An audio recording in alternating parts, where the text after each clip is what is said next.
Fellow citizens, patriots, and comrades, this is General Miguna Miguna speaking to you from exile in Canada. The hammer falls on Muigai Nje Metameta Kenyatta, the chief despot and commander-in-chief of Mungiki and all chauvinistic Kikuyu elites. I said chauvinistic Kikuyu elites because he does not represent all Kikuyus.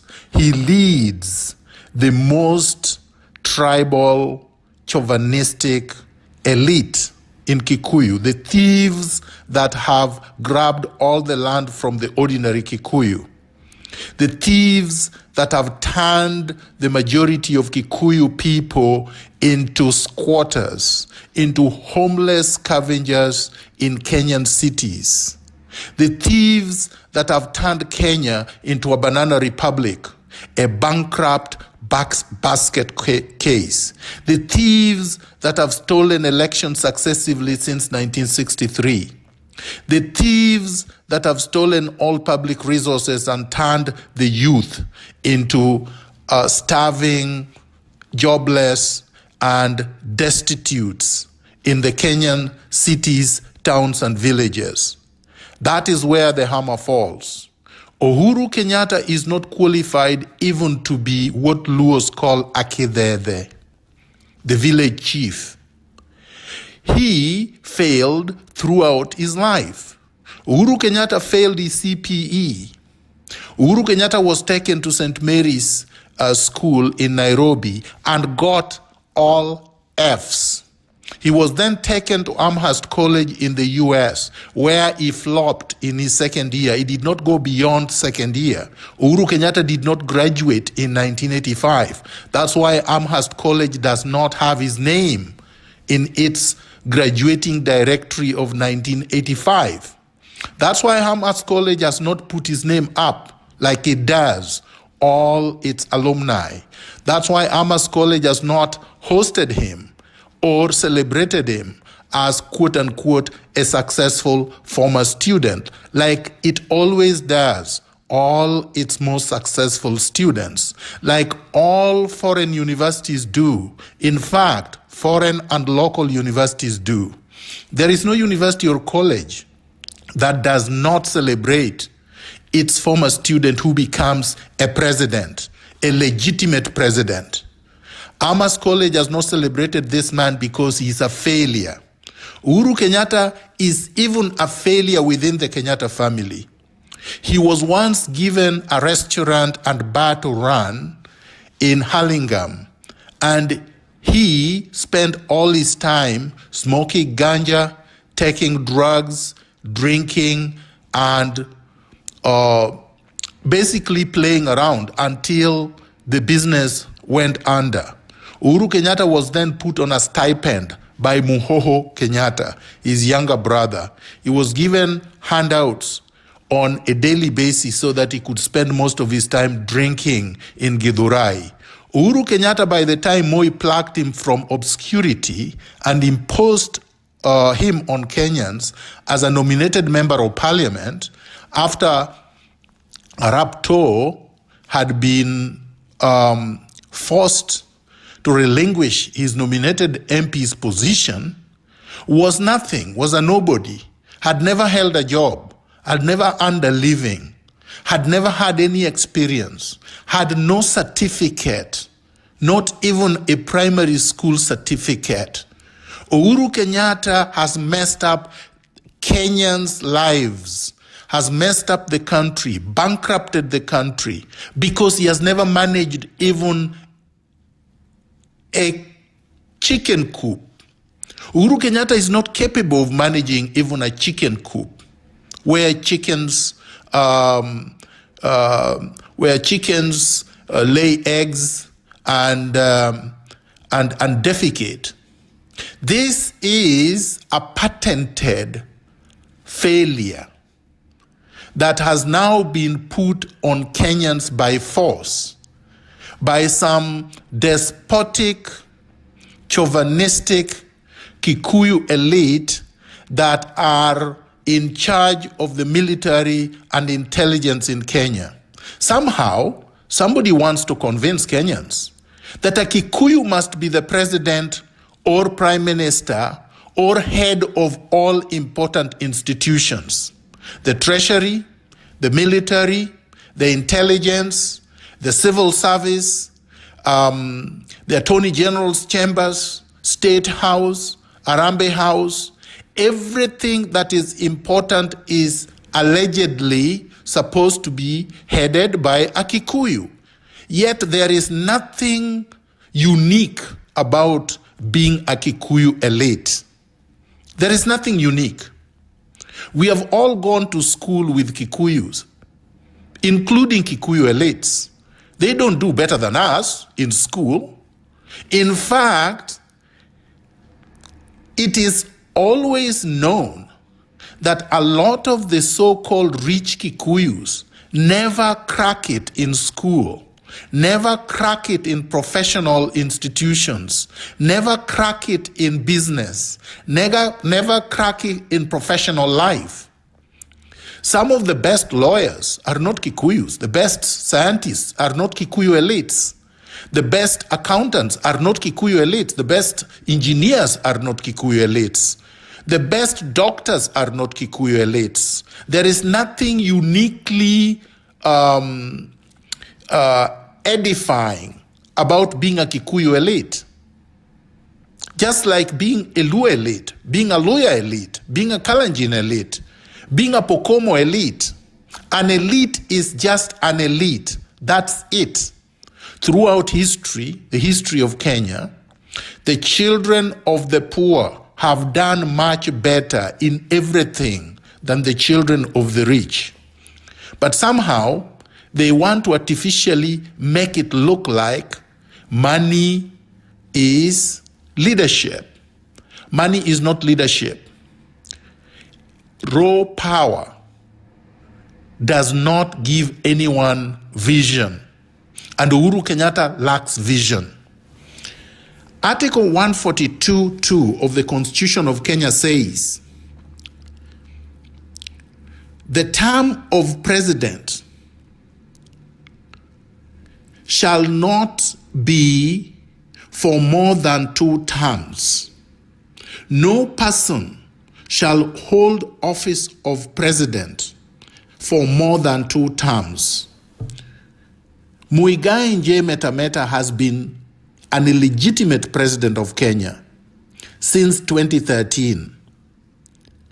He was imposed, or he imposed himself as the president of Kenya in 2017 through electoral fraud. And he remained president through brute force. Uhuru killed Chris Msando. Let Raila and his zombies not lie to Kenyans. Uhuru Muigai Kenyatta killed Chris Msando. He killed Chris Msando after torturing him and mutilating his body because he knew he did not win the election. The conman Raila Odinga won the election. That's why I swore him in. I swore him in so that we could get electoral justice. But the conman is so cowardly that he refused to take power.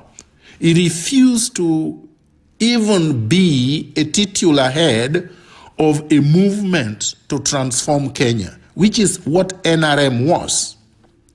NRM Kenya was formed to transform Kenya, to make it into a merit-based society, to stop people like Metameta from institutionalizing impunity, and to stop the plunder that has been going on since 1963. NRM Kenya was formed to ensure that equity prevailed, to ensure that merit prevailed in public service, that integrity becomes the overriding value in public service. NRM Kenya was formed to ensure that we would not be suppressed and repressed by oligarchs, by elite chauvinists like Uhuru Metameta. But Raila Odinga feared that transformation because he knows that his children and family members are so inept, are so mediocre, just like Uhuru Kenyatta's, are total failures, and that the only way they can maintain their artificial privilege and wealth is to continue with the dysfunctional, mediocre, tyrannical regime that Uhuru presides over. He's happier that way because Kenyans would then not be able to know that for 30 years, Raila has done nothing but manipulate the people, turned Luos into beggars, into paupers, into ignorant zombies in order for him, his family, and the families of elite chauvinists like Uhuru, Meta to dominate them. Because it is easier to dominate the ignorant. It is easier to dominate the poor. It is easier to dominate the jobless. It is easier to dominate the homeless. It is easier to dominate the destitute. That is what Uhuru and Meta are doing. They are using the BBI to manipulate the people, to blindfold them into thinking that somehow this is an instrument to fight Ruto. Ruto all of a sudden has emerged as the face of corruption. Yet we all know that the Kenyatta, Moi, Odinga family and other families that have been in KANU for more than 50 years have looted and plundered Kenya to the tune of hundreds of trillions. It's not comparable to what Ruto has stolen. He's a thief, yes. I've said that many times. And yes, we must stop Ruto, but we must stop Ruto starting at the top with Uhuru Meta. We must stop Uhuru Kenyatta from mutating into a life despot, which is what he wants to be. Raila Odinga is happy even to be Uhuru's cook, or Uhuru's kitchen cleaner, or Uhuru's toilet cleaner. Raila Odinga is very happy even if he were to be nothing but a puppet running around like a peacock with no power, like he doesn't have power right now. He's very happy as long as the fundamental structure of the Kenyan state is not going to be transformed. Raila Odinga suffers from low self-esteem, just like Uhuru Kenyatta does, because they have not, they have been failures throughout their lives. As I have said repeatedly, Raila Odinga did not finish primary school. He left grade or standard 6 after beating up a teacher, hitting a teacher with a stone at Maranda Intermediate and being expelled. The teacher was called Oremo. Raila was expelled. Then Odinga shipped off his useless son to East Germany, where again, Raila did not finish the village polytechnic where he attended. When Raila came to Kenya, he was hired at the University of Nairobi as a lab technician. He was not teaching engineering at the University of Nairobi. Raila Odinga does not have a bachelor's degree in engineering. Raila does not have a bachelor's degree in anything. Notwithstanding that, Raila has no experience in anything other than throwing stones and manipulating Luos, turning them into zombies for his own self-aggrandizement. The point here is this. The point I am making is this. Raila Odinga and Uhuru Kenyatta have come together in a cynical conspiracy to turn Kenya into a private estate of the Kenyattas, the Mois, and the Odingas. And to Raila Odinga, it does not matter if Uhuru Kenyatta continues to be the monarch that he is, and Raila Odinga continues to straddle the Kenyan, space, walking on red carpets, but with absolutely no power, as long as Uhuru Kenyatta allows him to continue stealing from the public coffers. Raila Odinga perpetuated the Triton scandal. Raila Odinga stole 11 billion from kazi kwa vijana. Raila Odinga brought down Mumias with Kidero. He borrowed 300 million that he has not paid back. Raila Odinga grabbed the Kisumu molasses plant. Raila Odinga is as corrupt as a skunk. Uhuru is the chief despot. Uhuru is the chief looter. Uhuru has presided over the worst looting spree in Kenya's history. Uhuru is the benefactor of Anne Waiguru. And these are supposed to be Raila's new alliance members. These are the people that you are being told will be Kenya's new superclass. Anne Waiguru, Alfred Mutua, another thief, Maina Commander, another thief, and many others.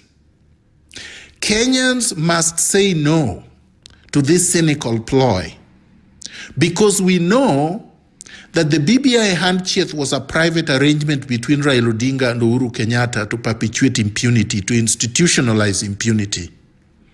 And they are determined to ensure that we will never ever have a free, fair, and credible election in Kenya.